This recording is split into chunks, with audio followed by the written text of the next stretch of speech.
ইতিহাস, সাঙ্গপাঙ্গ সহ বিচারের মুখে মোদি, মুসলিম হত্যায় আজীবন যুক্তরাষ্ট্রে নিষিদ্ধ। বিশ্বমঞ্চে এবার সবচেয়ে বড় এবং ঐতিহাসিক অপমানের মুখে পড়তে যাচ্ছেন ভারতের প্রধানমন্ত্রী নরেন্দ্র মোদি। উগ্র হিন্দুত্ববাদ আর মুসলিম নিধনের যে পৈশাচিক হোলি খেলা তিনি ভারতে শুরু করেছিলেন, এবার আন্তর্জাতিক আদালতে তার চরম মূল্য চোকাতে হবে।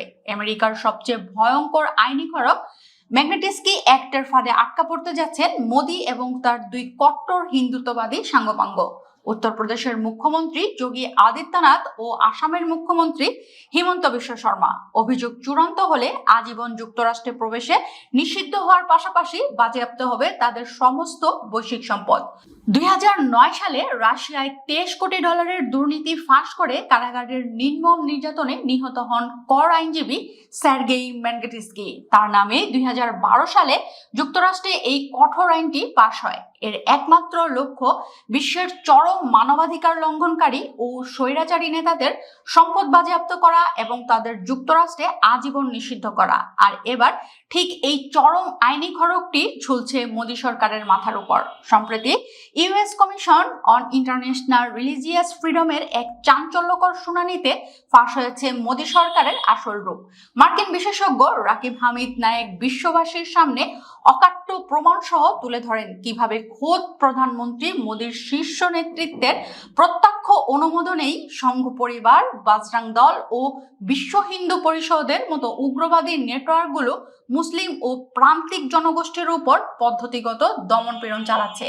শুনানিতে উপস্থাপিত পরিসংখ্যানগুলো যে কোনো সুস্থ মানুষের রক্ত হিম করে দেওয়ার জন্য যথেষ্ট। শুধু আসামেই অন্তত 33টি বেআইনি উচ্ছেদ অভিযানে বুলডোজার দিয়ে 22,000 ঘরবাড়ি গুড়িয়ে দেওয়া হয়েছে, যার ফলে নিজ দেশেই বাস্তুচ্যুত ও ঠিকানাহীন হয়েছে প্রায় 1 লাখ বাঙালি মুসলিম। গত এক বছরে ভারতে ধর্মীয় সংখ্যালঘুদের বিরুদ্ধে 1318টি বিদ্বেষমূলক ভাষণের ঘটনা ঘটেছে, যা আগের বছরের চেয়ে 97% বেশি। গো রক্ষার নামে মুসলিম ট্রাক চালকদের প্রকাশ্যে দিবালোকে পিটিয়ে হত্যার 4000-এরও বেশি লোমহর্ষক ভিডিও আজ অনলাইনে ঘুরছে। খ্রিস্টানদের উপর হামলা বেড়েছে 555%। উগ্রবাদের এই তাণ্ডবের কারণে হলোকাস্ট মেমোরিয়াল মিউজিয়ামের মতে গণহত্যার মারাত্মক ঝুঁকিতে থাকা দেশগুলোর তালিকায় ভারত এখন বিশ্বের 4র্থ স্থানে অবস্থান করছে। আর এই রাষ্ট্রীয় সন্ত্রাস শুধু ভারতের সীমানার ভেতরেই আটকে নেই। মার্কিন প্রভাবশালী গণমাধ্যম ওয়াশিংটন পোস্টের রিপোর্ট অনুযায়ী বিদেশের মাটিতে অবস্থানরত সমালোচকদের কণ্ঠরোধ করতে গুপ্তঘাতক পাঠিয়ে আন্তর্জাতিক সন্ত্রাস চালাচ্ছে ভারতীয় গোয়েন্দা সংস্থাগুলো। রাষ্ট্রযন্ত্র যখন নিজেই মানবাধিকার লঙ্ঘনের সবচেয়ে বড় হাতিয়ার হয়ে ওঠে, তখন আন্তর্জাতিক জবাবদিহি অনিবার্য হয়ে পড়ে।